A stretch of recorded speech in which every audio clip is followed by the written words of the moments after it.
All right, good morning, everyone. I'm David DeHaas from Idahoans for Safe Technology, along with my co-host, Cathy Cooke, and also our guest, Theodora Scarato from the Environmental Health Trust. Theodora is the Executive Director of the Environmental Health Trust.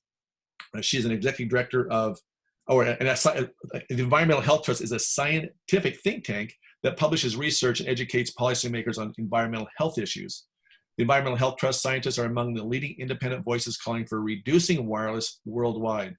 Scarato directs EHT educational programs, publishes research, and coordinates scientific conferences and programs in the US and internationally alongside EHT's senior science advisors. Scarato has co-authored several articles on electromagnetic field policy and is a lead policy analyst and researcher for the EHT database on international actions, the most comprehensive collection of information on policy actions on cell phones and wireless.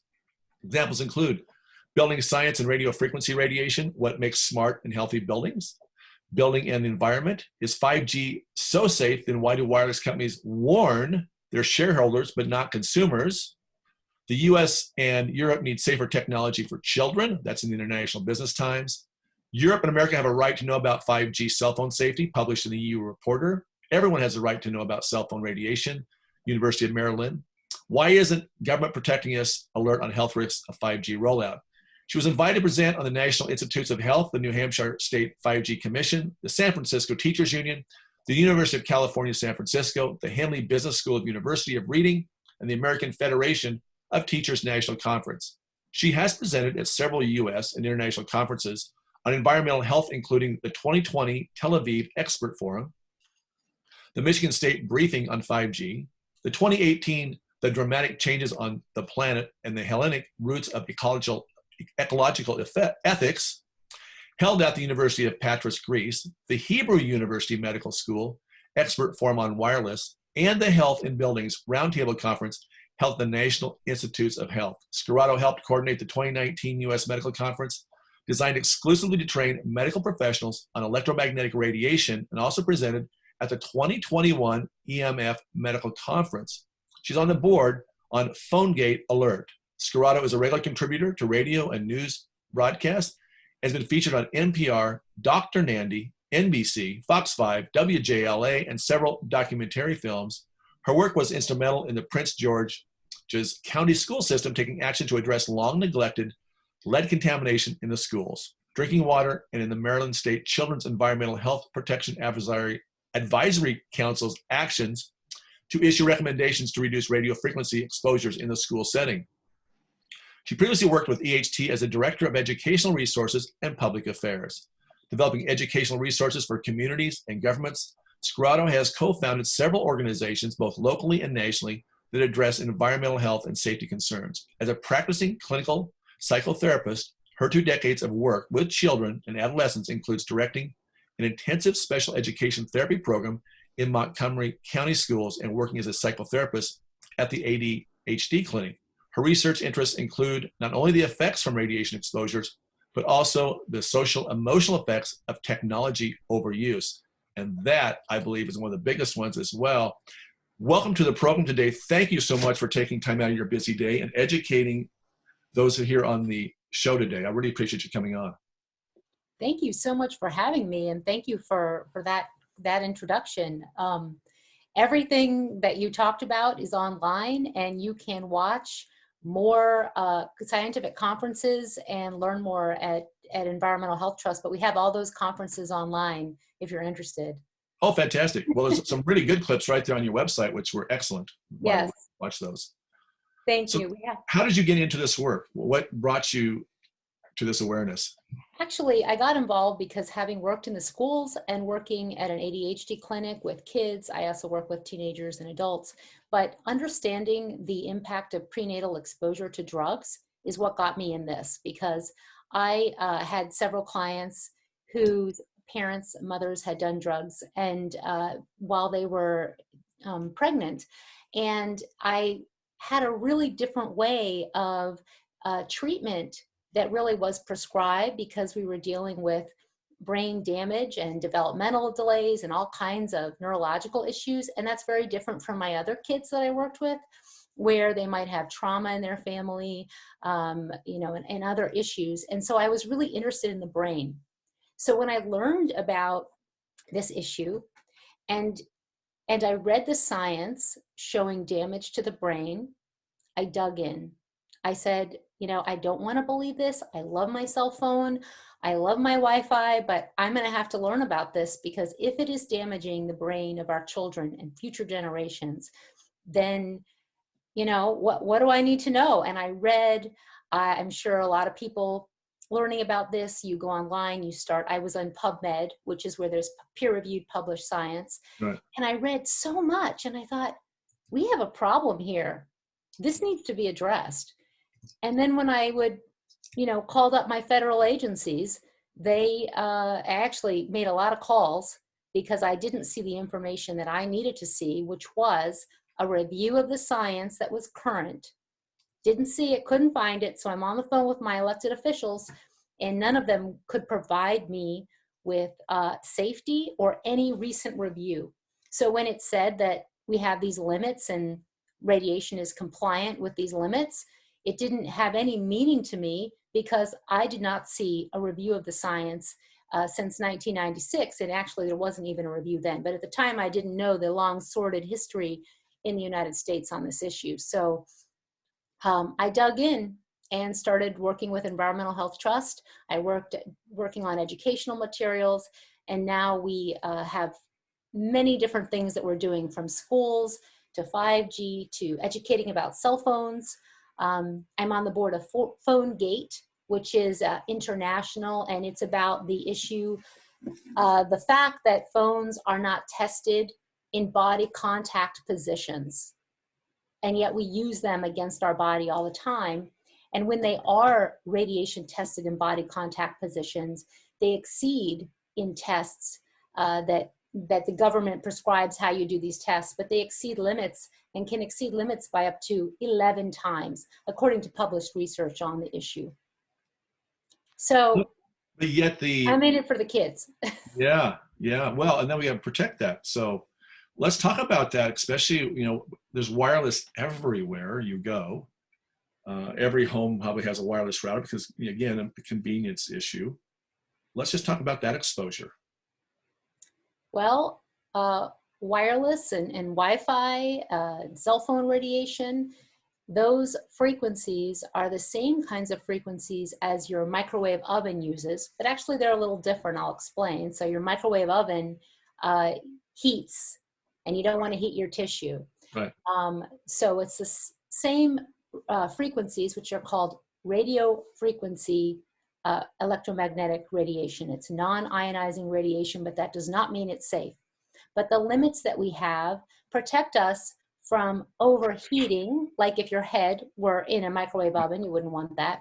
Right. However, wireless, both from your Wi-Fi or this Wi-Fi Barbie, she's connects to your Wi-Fi. They have information on them. You're speaking, there's pictures, there's video. So these are information carrying waves. It's right. Pulsed radiation, and research has shown increased cancer, DNA damage, behavior impacts, memory damage. This is peer-reviewed, published science. So I can show you, this is a meter that measures wireless radiation, and I'm gonna put my Wi-Fi on right now. So I don't have Wi-Fi in the house. I have everything wired. I can talk about that. But just so you can hear what I'm talking about, this is a very low level for our area. And I will put the Wi-Fi on for you. Except my computer's going a little bit slow because I have so much on. And this measures the density of, okay. So now it's searching for a, I don't know if you can see it spiking. It's searching for a signal. Right, just tilt it just a little bit more. There we go. Okay.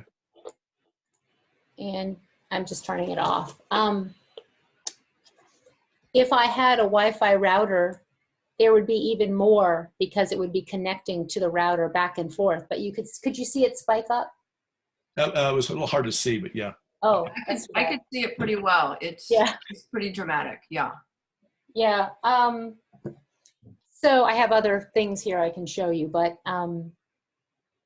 so our scientists have published on wireless radiation, which radio frequency, which is wireless, is classified as a class 2B possible carcinogen. That's from an evaluation done in 2011.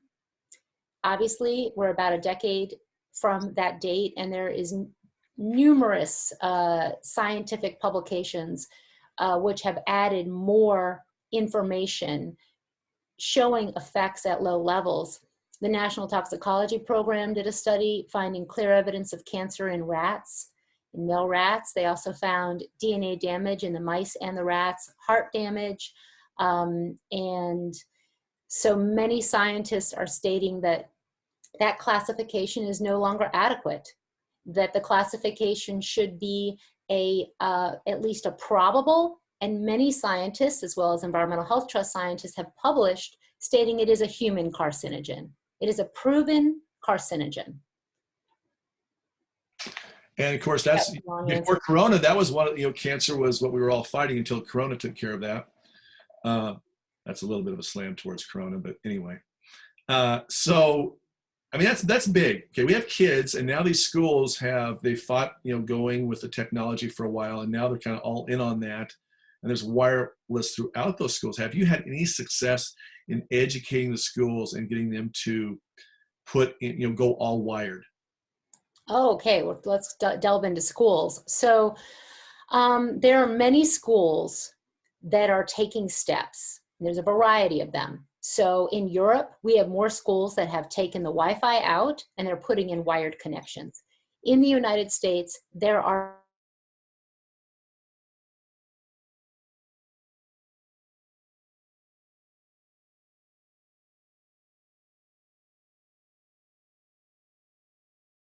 in wireless, or substantially decreasing the use of Wi-Fi.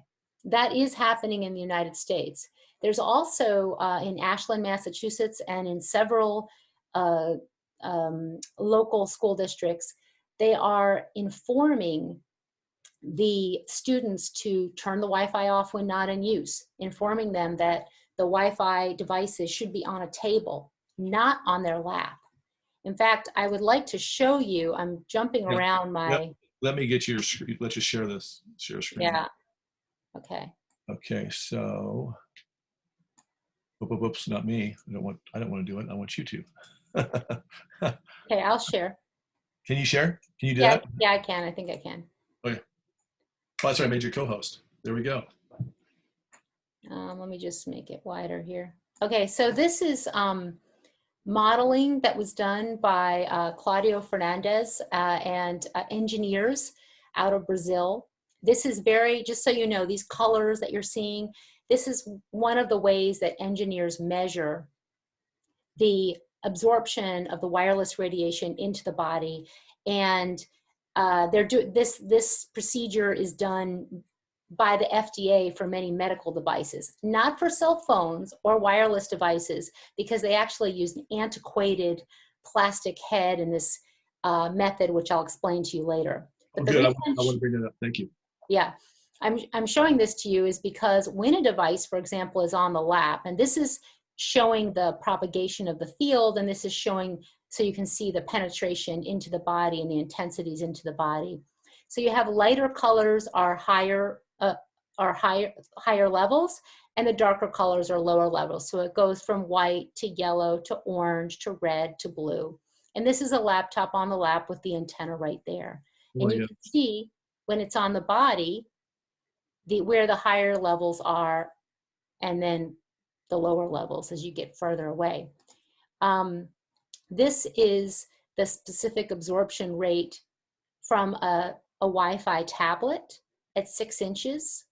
And I put this image here. This is from the published paper, just so you could see what we're talking about. So again, the engineers put together the model. They also looked at what are the different tissues in the brain, the skull, the eye, and here is the the tablet, and this just shows the intensities into the brain and the different tissues of the child. If you look at this situation, and we're often, we see advertisements for devices all the time. Here we have exposures going into the reproductive organs, into this high exposures into this young man's head. All of these devices that we're surrounded with are exposing us and exposing our children to wireless radiation. I like to think of it like smoking. You have your first-hand exposure, your second-hand exposure, and your third-hand exposure. First would be the device to your body, directly on your body. You're going to get very high levels wherever the device is close to your body. Then there's second-hand exposure. It's a lower level, but it does not necessarily mean safe. So if you are an adult and you're using a device near a child, they're receiving some of the wireless radiation that's coming off of your device, connecting to the tower, connecting to the router. And then third hand is, from far field cell antennas, it still is creating exposures. And we know with 5G that there's going to be higher levels of exposure in the ambient levels because of all these antennas they're putting in. So I'll just show you an example of a phone to the head as well. And children absorb more radio frequency radiation into their brains from a phone because they have thinner skulls, smaller heads, higher water content. And this is imaging done again by Claudio Fernandez and others, showing a child's exposure, which is more than an adult exposure from the same device. And this imaging is slowed down just so that we can see how it moves through. Wow. And it takes months of work to create those images on a high-tech computer. And this is how we test phones in the United States. This is why we are, one of the reasons we are suing the Federal Communications Commission. We have this plastic head that represents the top military recruit, a big man's head. Doesn't represent most women, doesn't represent most men, certainly doesn't represent children, and a thermometer that goes inside with this sugar liquid inside. It's not just sugar, it's got different qualities depending on what frequency they're testing. And they measure for heat. What is the temperature in the head? That's what they measure. Because the way our limits are set, heat, the underlying assumption is that heat is the only problem. And we protect against heat only. But that doesn't consider a child's developing brain. Their brains are developing. And even small insults can have big effects to a developing brain. They also have the phone angled in this way. The ear is actually acting as a spacer. They do not test on the body.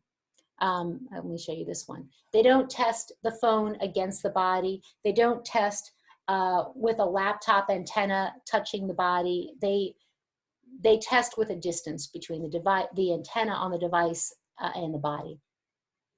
And the and so we're suing the United States FCC because they made the decision in 2019, seems like yesterday, that they don't need to update their 1996 limits for the amount of wireless and the amount of cell phone and cell tower radiation that people can absorb. They don't even need to change the way they test. So they don't even test with devices touching the body. Now, the Environmental Protection Agency wrote a letter in 2002 that confirmed that health and safety agencies have not developed policies, by the way, nor do our standards did not consider long-term exposure, because that's what our kids are being exposed to in school. Hours and hours of exposure to Wi-Fi, cell phone in the pocket, all these wireless devices that we're purchasing thinking are safe, but no one tested what will be the effect long-term to people and especially to children. And the EPA was defunded in 1996 from actually developing safety limits for modulated wireless radiation. Oh, gee, I wonder why that happened. Yeah, I wonder why that happened. Yeah. But yet the car industry goes through all kinds of tests. So, you know, it's interesting that we'd never allow this to happen in the vehicle arena or other arenas, but we've allowed it to happen in this arena. Yeah, well, it's all about money. Money is what happened. Yeah. So this imaging is actually dated. It's a few years old, but the new data that I've seen is pretty much the same, where when wireless funds a study or when the wireless industry has funded a study, they more often than not show no effect. Whereas when it's independently funded, they more often than not show an effect related to wireless radiation. Yeah. And that's pretty much what's happened here. But around the world, like just looking at wireless in schools, there's been a lot of action happening. In Cyprus, Wi-Fi is banned in kindergartens. There's a directive to take it out of elementary schools. The Archbishop Macarius Hospital, and we have this on our website, they have removed Wi-Fi from the pediatric and neonatal units in Archbishop Macarius in Cyprus. Belgium has banned Wi-Fi in certain municipalities. They've banned the sale of cell phones designed for young children. In Israel, they have restrictions on the amount of Wi-Fi allowed in the schools. French Polynesia has done similar to France, where they've turned the Wi-Fi off in kindergartens. They have policy where the Wi-Fi is off as the default setting rather than on, because in our schools in the United States, the Wi-Fi is always on, right? Day and night. But they have it off, and the teachers all have a wired connection, and it only goes on if the teacher decides to use it for a particular teaching modality. And they also have wired installations in a lot of schools. So there is a lot happening on this issue. I also wanted to put up what's happening with PTAs around North America. New York State PTA has a resolution on cell towers. They support laws that regulate tower placement near schools. The California PTA had many years ago, they put out a resolution on electromagnetic fields about educating and informing the public. And I should also add the San Francisco Teacher Union passed a resolution that the California cell phone advisory would be distributed to all the kids and teachers and staff. California, the state of California issued advisory on how to reduce cell phone radiation. And it was suppressed for 10 years, actually. Only came out because a University of California professor had sued the state to get the information. But there's action. They suppressed it. He had to sue the state to get the information that was supposed to be out there. How was that? Who suppressed it? The government themselves via the industry pressure? Is that how that happened? Okay, so what happened was a decade ago, in fact, previous to a decade ago, remember I said that the EPA was defunded in 1996? So what happened was we adopted limits that were based on industry-filled groups. We never developed safety limits that looked at what's the impact of children, what's the impact long-term exposure. But the state of California has long been on the forefront of looking at this issue. They have warnings about, is there lead in different items? They have warnings about different chemicals. So the scientists at that time were looking at this, researching it, and they actually, so get this, their first draft, so when Dr. Moskowitz sued the state, we got 132 pages of drafts of the cell phone advisory, going back almost a decade. Wow. The first draft said, it is the, we all agree that we need to reduce exposure to cell phone radiation. But not only that, it was for the employees of the state. it wasn't for just regular people who buy phones. It was that the employees should be educated, that the state should purchase devices that reduce exposure. And they actually inform people about cordless phones, and that the state employees should be aware at home that cordless phones emit wireless radiation, and they should learn how to reduce exposure, and they should use wired landline phones. I mean, and that was all written and rewritten and watered down. And after Dr. Moskowitz sued, they actually released a 2-pager, whereas all the documents before had many pages. And it's a good 2-pager, but it's not the whole story. Right. Yeah. If you look at this picture, this is from a paper I published with Frank Clegg and many other experts in the field. And Frank Clegg is former Microsoft Canada president. You can go online and watch his video about wireless and cell phones and what he's doing in Canada. But this shows the exposure limits for wireless. And you can see the United States and Japan, and actually many countries, allow much more wireless radiation in their communities compared to other countries. Israel, China, actually Russia, it's not on this, but I can tell you Russia, India, Bulgaria, which is in the process of actually changing their limits. Many European countries. So when you say limits, are you talking about limits of how far away from a tower you need to be?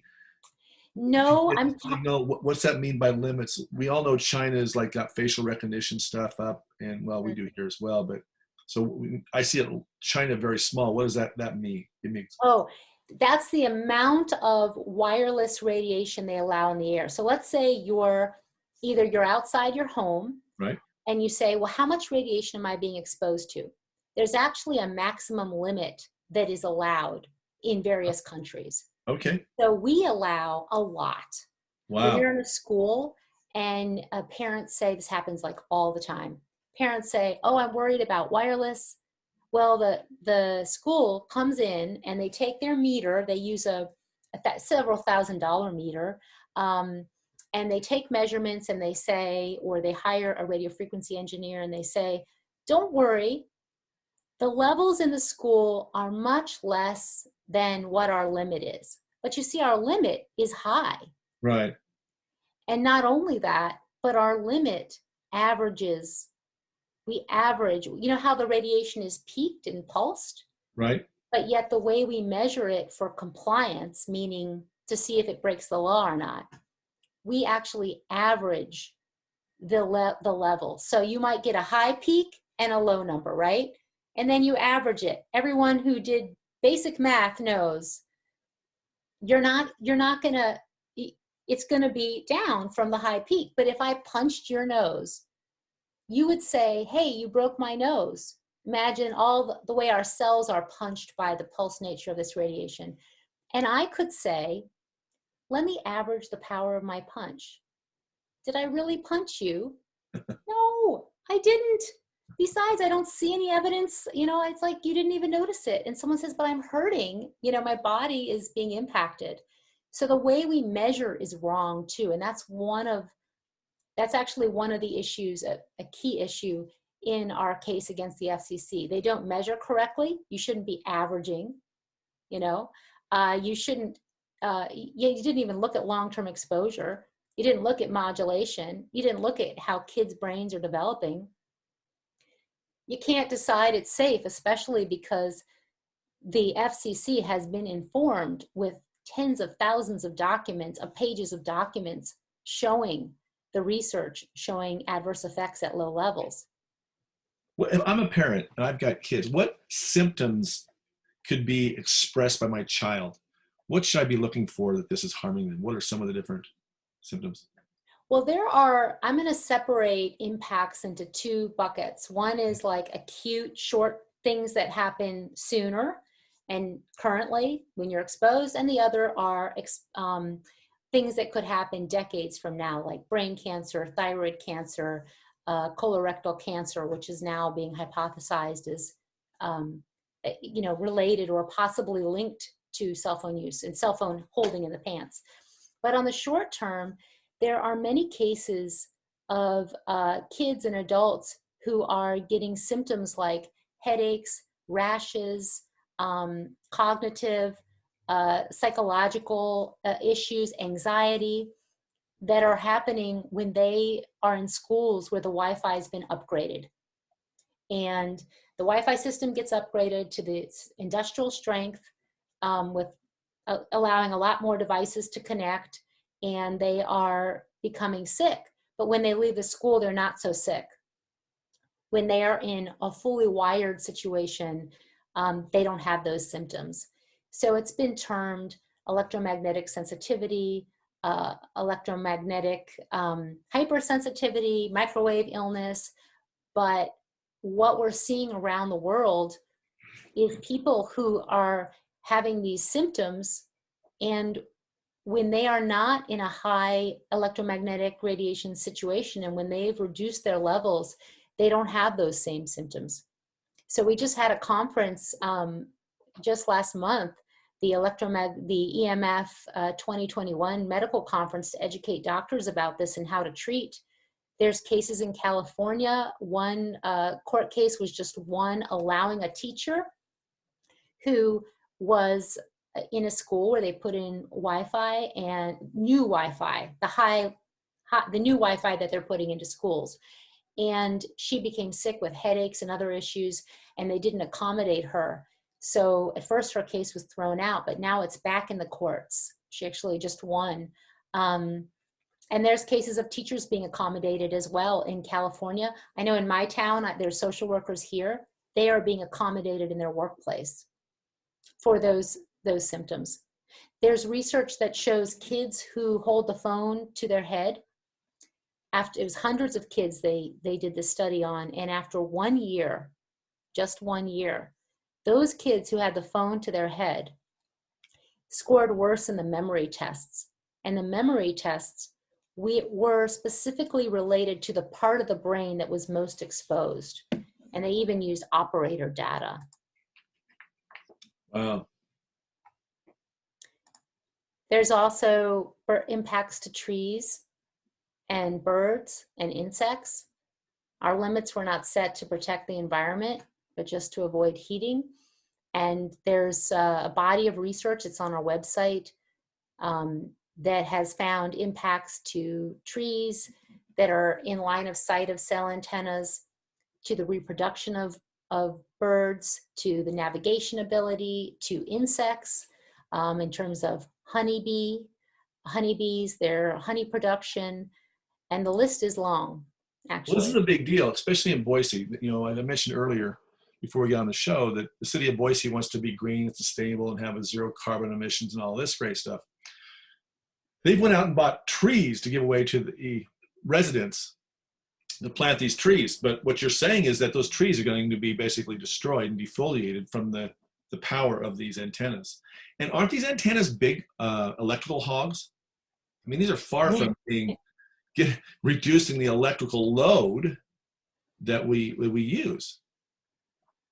Okay, so you hit two really important pieces here. So one is the impact to the trees. There was a field study done where they followed dozens of trees, and they found over time the part of the tree that got the most radiation from a cell tower in line of sight, slowly the limbs began to die, and over time they had to fell the tree. And there's other impacts found to trees as well. But that field study was pretty important because it followed trees for years. And that's on your website, that study? Excuse me? That study's on the EHT website? Yes, I'm going to take a moment and just put a link to that in here so that you have it. Okay, thank you. Now then to the issue of electricity. So 5G and the Internet of Things is absolutely, actually, let me put this in because I can't talk and let me put the link into the trees. An energy hog. 5G is an energy hog. We know that the 5G base stations can use so much energy that in some communities, and I've heard in China, they are turning it off at night to save energy. In addition, you're going to have all of these small cells, these new wireless installations, all using energy. Yes, there have been advancements we're able to use to make devices and infrastructure more energy efficient, but the sheer number, the hundreds of thousands of new devices, as well as the billions, literally billions of new wireless devices like this Barbie and this wireless speaker, all of these things use energy. We're plugging them in, we're charging them, and it swamps any energy efficiency on these devices. And I'm going to actually put into the chat the link on our website that talks about and links to the numerous studies that have found impacts to energy consumption. There have been many reports by climate think tanks that are pointing out this issue. The industry itself is publishing on how are we going to pay for all of this energy. This energy issue is another huge bucket. There's actually so many issues, it's like I don't even know where to start. I do know where to start. You got to start somewhere, but I mean, it goes on, actually. Right. Yeah. Well, also with kids, I mean, with all of us, actually, I mean, I know it myself. This is actually, the screen time is actually an addiction, isn't it? There's actually a dopamine created addiction, isn't there? Yeah, there's many studies that have shown interactive screen time specifically. It acts like drugs on the brain, like heroin or cocaine. You are getting little dopamine hits every time someone likes something you do, every time you get a notification. Right. And our kids are being addicted at a young age. It's just like other things which are addictive that have been promoted over the years. And remember that when you addict a developing brain, it's different than when your brain is older. There's different implications. You are creating pathways in children's brains where they are set up for that. And it's really important to be looking at this. So I think that's one of the reasons it's so hard for people to make changes on this, because society's addicted, our kids are addicted. This whole thing has gotten out of control, all of these wireless devices. Baby monitors. Let's talk about what happens to baby. I mean, moms want to know what happened to their baby. What about baby monitors? Those are pretty high. Yeah, they emit constant radiation. Actually, DECT baby monitors are always emitting. So the one that goes in the baby's room, Yeah. as well as the one that the parent has. Right. Once a family member came over and they had the parent one, actually I was at their house, what am I saying? And she had the parent one, she just sat it on her lap. And I said, did you know that that's emitting radiation? And that it has a warning in it saying it should be, away from your body, 20 centimeters, about 8 inches almost from your body. She didn't know, none of us know that these Right. are emitting radiation, or knew before we found out. Right. So I'll tell you that, let me share my screen briefly, and I unfortunately have to go soon, but this is what we're talking about. And this Right. is a picture, one of many sent to me by people with cell antennas in front of their home. And this was when I went to San Francisco pre-COVID, this was literally right outside my window. I was trying to figure out why the radiation was so high in my room. These are cell antennas being put up, 10 feet from homes. And in Italy, 600 cities are calling to halt 5G. Here's an example of a group. I mean, they are all over.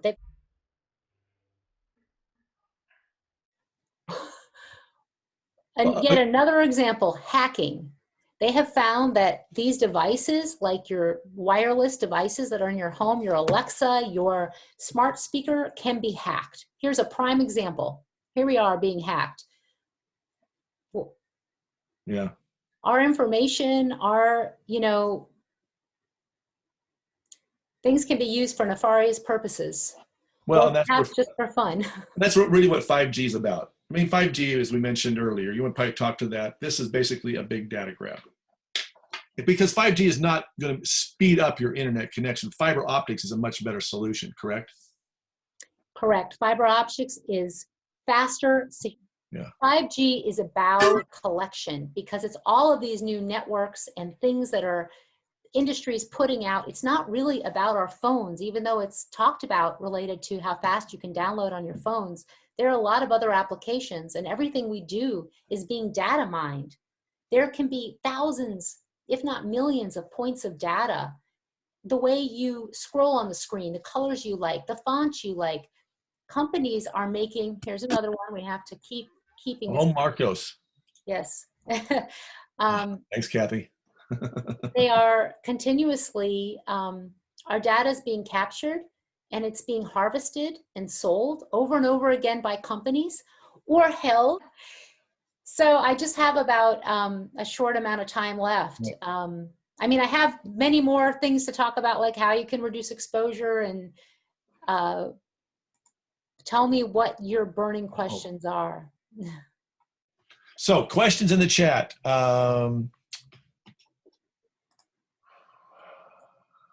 I think we've talked about the science concerns.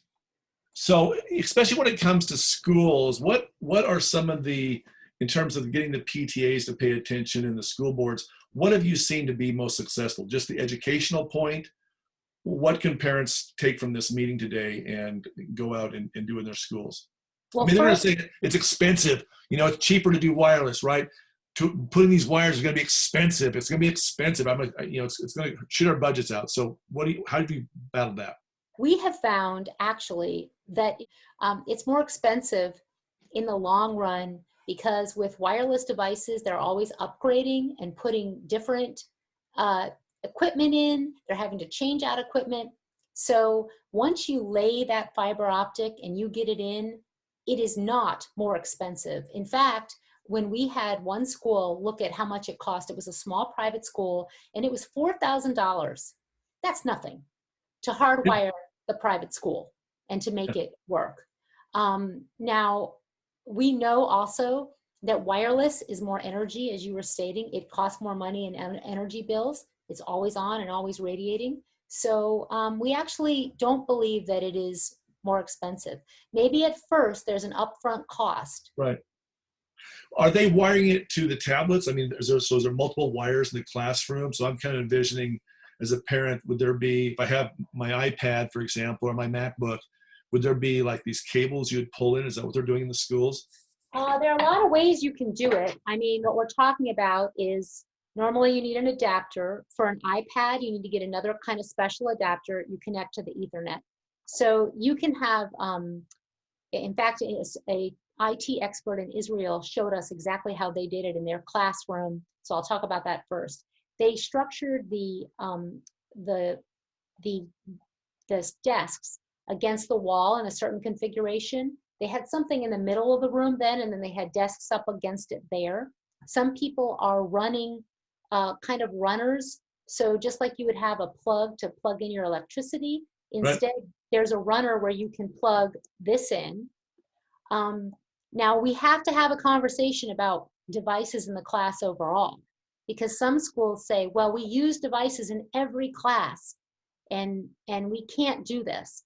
And I hate to say it, but I mean, the real question is, what in the world are we doing putting these kids in front of the screen in every class? And is that really good, especially for our young children? So that's a rethink, I think, that has to happen. But there's places where they've had a pole that drops down where you can actually pull down the Ethernet as needed. There's also a lot of ways you can work offline. So there can be programs in your computer, you can type offline. There's so much that can be done without it even being connected to the internet. Why does it have to be always connected? You know, of course, simple, easy should be turn it off when not in use. Even though that doesn't protect the kids, it certainly doesn't make sense to unnecessarily radiate them, especially the younger ones. Devices should always be on a table. They should not be on a lap, which is unfortunately what we're seeing in a lot of schools. And kids can learn how to turn off the antennas on their devices. So you can still use, in other words, you can still type, but it doesn't have to be radiating you at the same Right. time. Right. Now let me go to what's being successful. So I know that the program Safe Tech Schools has been launched, and I can put a link for that in the chat. Okay. We have a program where we're reaching out to PTAs, and if you actually, we're doing state PTAs. We have a letter that Dr. Davis, Dr. Carpenter, Dr. Paul Heroux, several experts have written that is being sent to PTAs and superintendents across the country. And if you want to take that letter, get it to your PTA, please contact us at info@ehtrust.org. Send us where you'd like that letter to go. And also be sure to get on our newsletter. We have Environmental Health Trust, ehtrust.org. We have a newsletter. And if you want to keep up with, so we're about to get out some really important information on schools, actually. It will be out in our newsletter so that you can have that.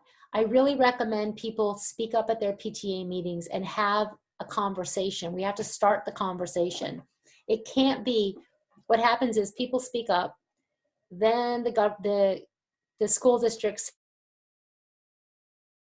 government says it's safe, or there's no science, even though there's plenty of science, and they shut down the conversation.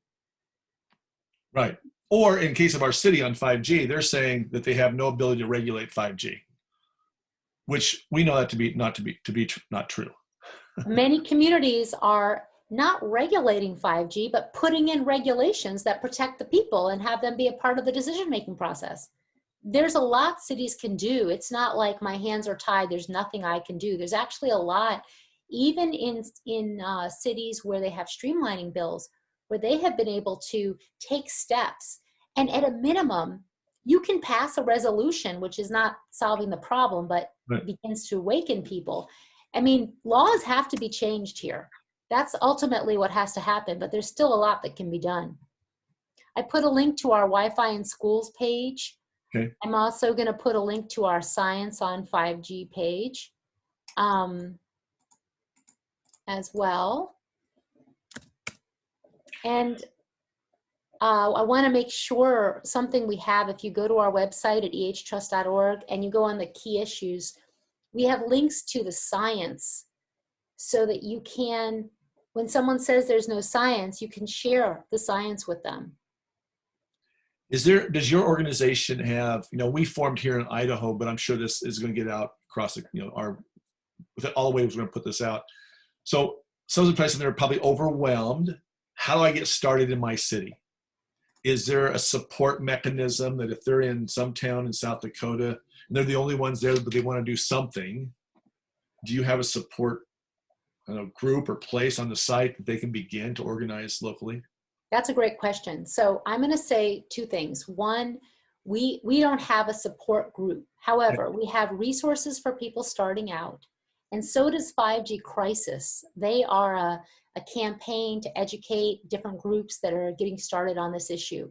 They have downloadable fact sheets on what to send to your council person, signs for if you have a protest or whatever is going on. I'm going to put in the link resources on 5G. Okay.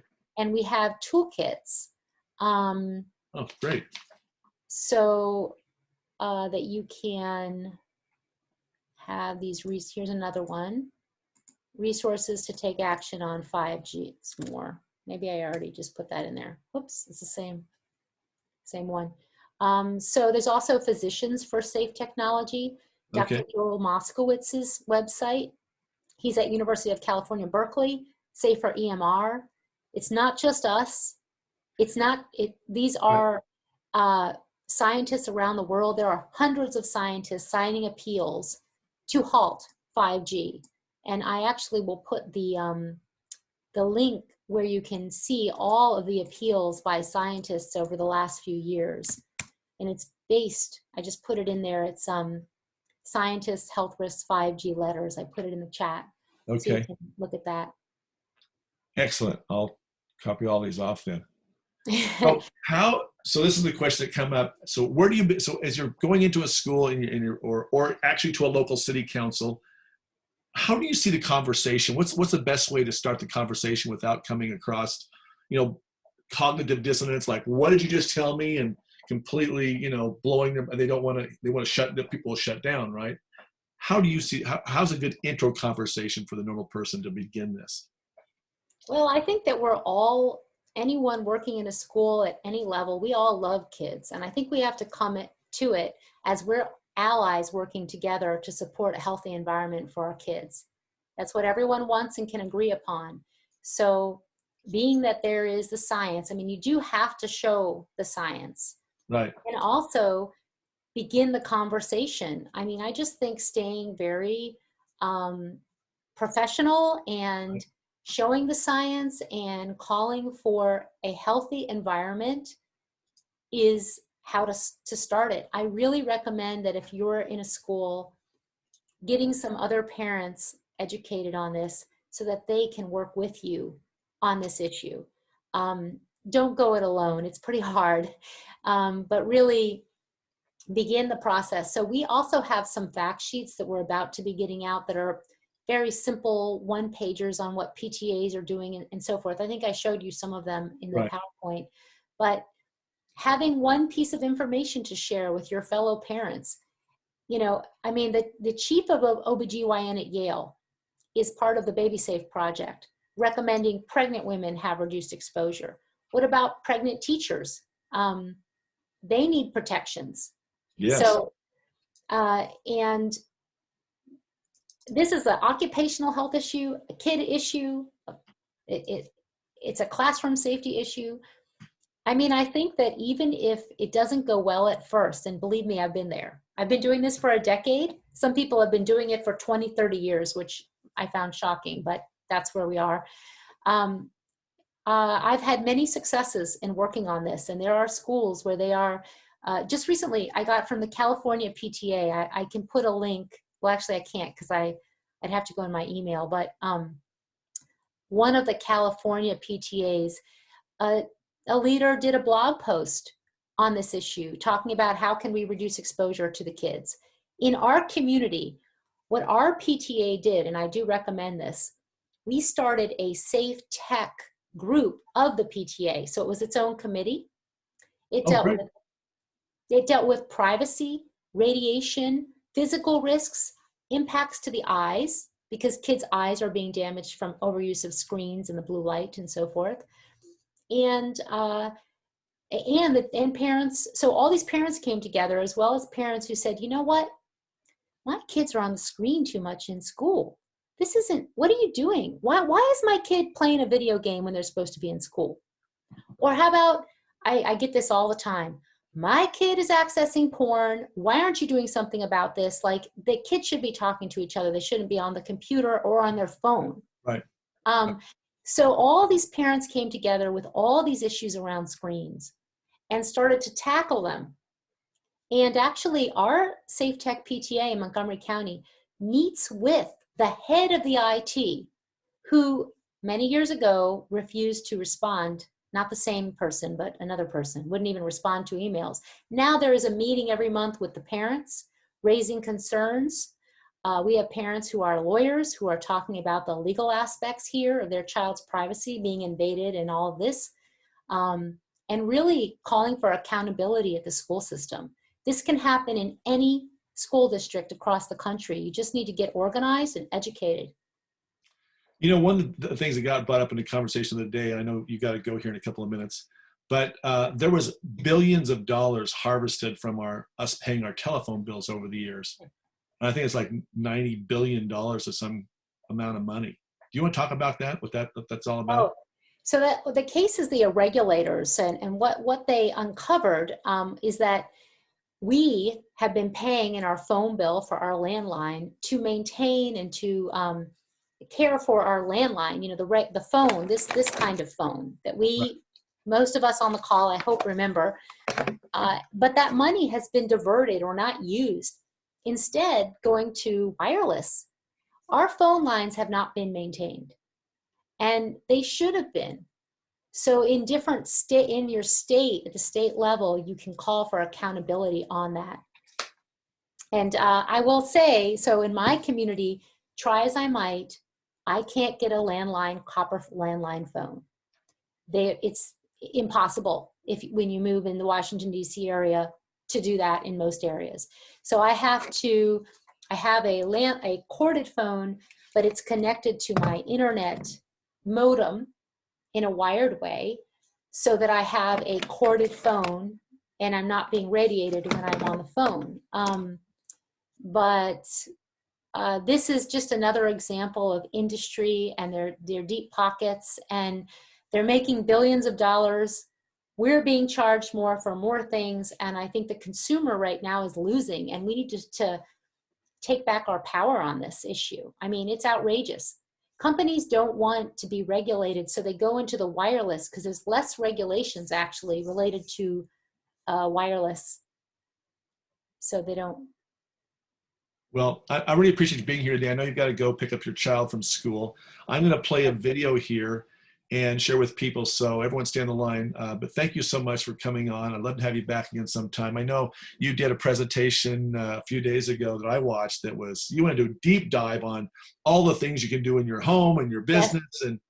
And even for what I do know, I mean, I learned a whole bunch of brand new things. So it was actually excellent. One of the things, one point, people my age sleeping at night, this actually affects the melatonin, 5G, wireless, all this, correct? Well, there's research showing impacts to your brain waves during sleep. And you don't want to have a phone to your head, but you also don't want to be sleeping with the levels of cell phone radiation from a cell phone tower outside your window, 5G small cell or 4G densification. I actually haven't put it up yet. So do go to our YouTube channel and you can see, I think that's Safe Tech Malibu. That's a talk we did to Malibu for Safe Tech that is working just like you're working in your community on this issue. It does. And you're glad to use that video for whatever you need. But I have more videos coming. One is of a family where the two girls, once they got the cell tower put on, have gotten very ill. And this is a story repeated over and over again across the nation and the world, where people are getting sick when the cell tower gets fired up. The girls started throwing up and having all kinds of, acute responses, having never had this situation before in their home, and they're actually having to move. So I did an interview with the family, and that's going to be up. It also resulted in the Pittsfield, Massachusetts Board of Health deciding unanimously to do a health study, because it wasn't just this family, it was other families. They lived on this road and the cell tower went up and it was just too much and they became sick. There's a big macro tower, actually. There's also small cells like in Sacramento. Another case with two little girls that got sick. Their bedrooms were where they'd received most of the radiation.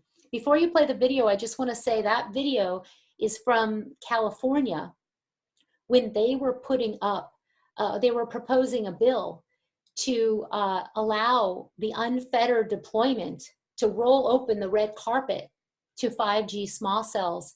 And the firefighters actually lobbied very hard not to have them on their stations because of prior research showing impacts to the brain on firefighters who had a cell antenna on their stations. And so that's what that video is about. And I think it's one of the many videos that we have on this issue.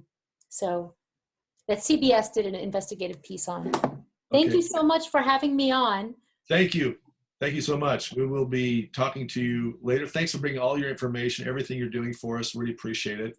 So everyone give her a big round of applause for Theodora for joining us today. But stay on, we're going to play this video. Thanks, and please go to Environmental Health Trust, ehtrust.org, and sign up for our newsletter so you can be in touch with us on everything that we're doing, because we get resources out a lot. Thank you so much. Thanks so much. And we do not sell your data. Okay, bye. You. And of course, the other place, guys, here locally in Idaho, join the Idahoans for Safe Technology. Most of you probably came to this via that. but that's how you can stay in touch with us here locally on the local issues. So I'm going to open up this screen and I'm going to share this video, and then we're going to take some questions, and Cathy Cooke's going to answer some of those questions. So let me pull that up. New window, here we go. I gotta share my screen.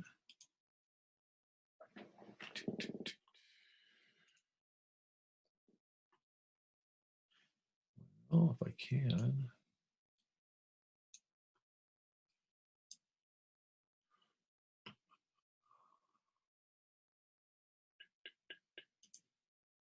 I'm gonna think it's this one here.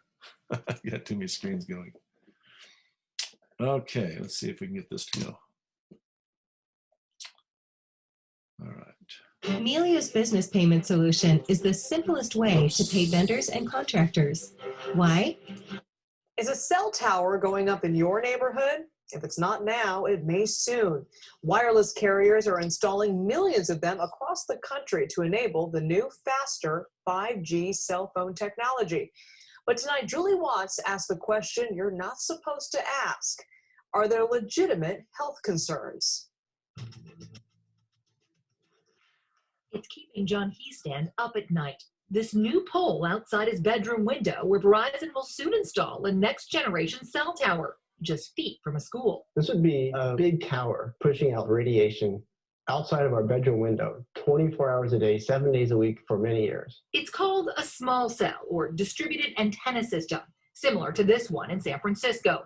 The industry says they're safe. Many in Piedmont aren't convinced. Our daughter is a cancer survivor. 13-year-old Sophia has been one of many petitioning the city council to deny this cell tower and others. I'm also a brain cancer survivor, and I am against the cell towers. I mostly talked about my cancer and how it affected me. But according to federal law, the city simply can't consider health concerns. It's outlined in this small section of the Telecommunications Act, based on science from 1996. To turn your phone on or off. Back when this was the height of technology. But if cities do consider health, the cell companies can sue. So with few legal arguments to deny a cell tower, they're popping up outside bedroom windows and school campuses, despite objections from across the country. 5G can be a tremendous boon to California, but only if it can be put up quickly and easily. Hayward Assemblymember Bill Quirk co-authored legislation that would make it even harder for cities like Piedmont to object to a tower. You wouldn't have to go through the Planning Commission, through the City Council. The former NASA scientist says he may resurrect the bill recently vetoed by the governor. I know scientifically that putting up these cell phone towers is safe. But the International Association of Firefighters disagrees. They began opposing cell towers on fire stations after firefighters complained of health problems. These firefighters developed symptoms. Dr. Gunnar Heuser conducted a pilot study on firefighters at a station with cell towers. And the symptoms included problem with memory, problem with intermittent confusion, problem with weakness. Heuser says their brain scans suggest even low-level RF can cause cell damage, and he worries about more vulnerable groups like kids. So we found abnormal brain function in all of the firefighters we examined. So, following lobbying by firefighters, Quirk and his co-author exempted fire stations from their bill, making them one place cell companies couldn't put a tower. This is the first piece of legislation that I think anyone's aware of where somebody got an exemption because they were concerned about health. Did they tell you at all about the study? All I know is that when the firefighters ask,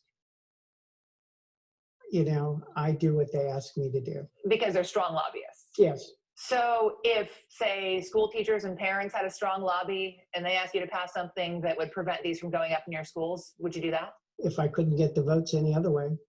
Firefighter and cancer survivor Tony Stefani notes, it's not only firefighters, it's the people that live in the general vicinity of these towers. Current regulations don't take into account continuous low-level exposure from these small cells 24 hours a day. More of these studies have to be done. There are 230 scientists from 41 countries who have apparently reviewed more than 2,000 peer-reviewed studies, and they're calling on the World Health Organization to do more studies. They're not convinced that this is safe. I think doing more studies is always a good thing.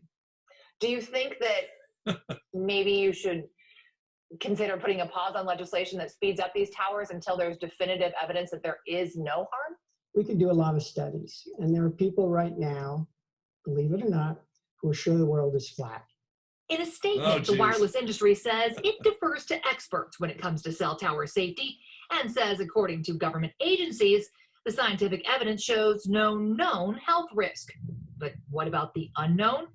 Well, back in Piedmont, the he stands don't want to wait around to find out. We're going to get some meters and we're going to measure the microwave radiation today. And then when the cell towers go up, we can measure it and see how dangerous it really is. And he says if he has to, they'll move. For my daughter's health, definitely.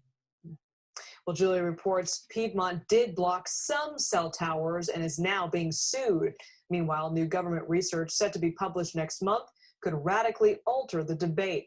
It's expected to link RF radiation to health effects in lab rats. How to stop buffering issues anywhere, anytime, How do I stop instantly. that? Sorry, guys. Whoops. Internet providers don't want you to know about this. Chris Hurst and Hopefully, show everything off. Okay. All right. So we're going to take a few questions. If you want to tap in the group, if you got any questions you want to ask, you can put them in the chat. Kathy? Yes. All right. Excellent. So let me talk a little bit about what we're doing here in Boise and what the local cities can do. Let's talk about what we can really do about 5G, because most city governments are really not clued in on this. This is pretty brand new. So let's talk about that, what they can do, and the difference between Title I, Title II. You want to answer that question?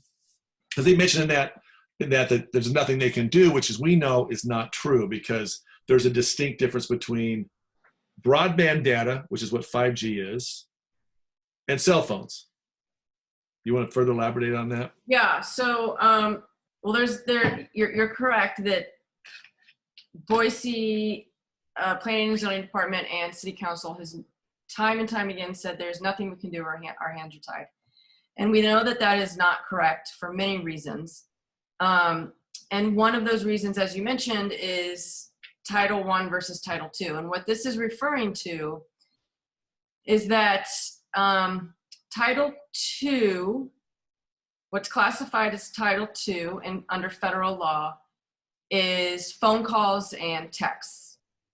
And Title I is classified as data. So Title I would be internet, right? So it would be streaming a video or looking up, I don't know, getting on Facebook on your phone or computer, phone mainly. And that's just data. And Title II is strictly about, can I make a phone call or can I send a text? That's Title II. And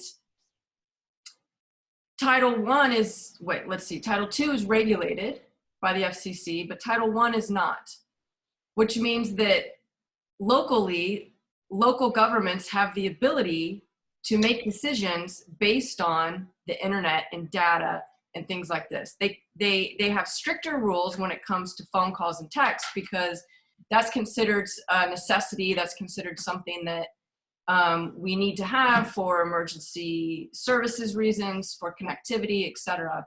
But not data. You know, we don't necessarily need for safety reasons to download a movie on our phone. And so that's considered Title I. And since 5G, the 5th generation of cellular technology, really is all about data, then local municipalities, local governments do have the ability to regulate that. And that is that's a big deal, because most communities don't understand that. Most lawmakers do not understand that. We have brought this to the attention of Boise many, many times. They still don't really understand it. But it's an important distinction, because that does give localities jurisdiction over that. Right. Okay, so one of the things that you guys can do that are on here, if you're in the Idaho area, just some things have happened. Our group has been able to go out, various members, and educate other cities. I know in Dalton Gardens last month, there was 630 pages of evidence put in, and Verizon backed away. Some of the local cities have allowed us to come in. If you're in a city that needs a presentation on this, we'd be happy to accommodate that and educate them. So reach out to us at Idahoans for safetechnology.org. Also, we're a nonprofit group. We're all volunteers, but we do have legal fees to pay, and we need help in that arena. So if you want to donate, please do. We really appreciate that. Cathy here, if you want to get your home measured, this is very eye-opening. She is actually a building biologist, and she has all the cool meters. And she can come out and measure what's going on in your home, all the different devices, from the baby monitors, from your Wi-Fi, to your Ring doorbell, to all these different things that we've used, your Lex app, all these things. And so you can have an understanding and awareness of how much radiation you're getting exposed to on a daily basis and what you can do to stop that. So Cathy, how do they reach out to you? Yeah, I'll go ahead and put my website in the chat. And my website is Whole Home and Body Health.com. So that's WHOLE, Whole Home and Body Health. And I am right here in Boise, and I travel quite a bit to do home assessments. And yes, like Dave said, I measure, what's that? What's your phone number? 208-391-7611. I'll put that in the chat as well. Okay. Yeah, and I come out and measure your home and then help you mitigate and help you to identify the safest ways that you can reduce your exposure while staying connected, right? Right. I know some of the people in the group have taken great lengths to go in their homes and hardwire them and put on special painting and special protective coatings and things like that. So Cathy can probably educate you on that with a visit to your home as well. I don't see any other things in the chat, any other questions. She sent a lot of great links to everyone. I hope you grab those. Please grab all those. One new message. There's her website, wholehomeandbodyhealth.com. Check that out. Idahoansforsafetechnology.org. We're on Facebook under the same name, Idahoans for Safe Technology. And what else we got coming up, Cathy, that they need to be aware of? Oh boy. I don't know that we've got anything on the books very soon, but so many videos and resources that we've talked about for people to get information. Right. And yeah, I'm posting videos on my YouTube channel every week, me testing different devices. So if you want to see this in action, you know, check that out, because it really should motivate you to, you know, take action. Yep. That's a Facebook page, Idahoans for Safe Technology. That's the group there. So you can check that out. And but we need voices, guys. You need to be, you have a little, what's that? If you're on Idahoans for Safe Technology, on the mailing list, did you mail out the quick little thing that automatically dials their legislators? Yeah. The petition is in the Facebook group. So yes, go to the Facebook group. I'll post it there right now to keep that updated, to put it at the top, and go there, and it's a petition. You know, put your address in, it immediately calls your representatives for you, and then they answer the phone, and you read the script that is right there on the screen for you. And then the next screen, it automatically sends emails to your local officials. It's very, very quick and easy, and very, very important. So if each of you could take that, grab that, and share that with 10 of your friends and neighbors and family, that's what it takes. It takes awareness. Idaho has just barely become aware of what's going on here, and it takes more volunteers to help us go forward. With that said, I have nothing else to say, so I'm going to call it a day. Thanks everyone who showed up. Video will be posted on the Idahoans for Safe Technology, and we'll also post a link on the Facebook group as well. So if you want to share this, you can, once we get it edited and posted. All right, guys. Thanks everyone for being here. Bye, everybody. Thanks for coming.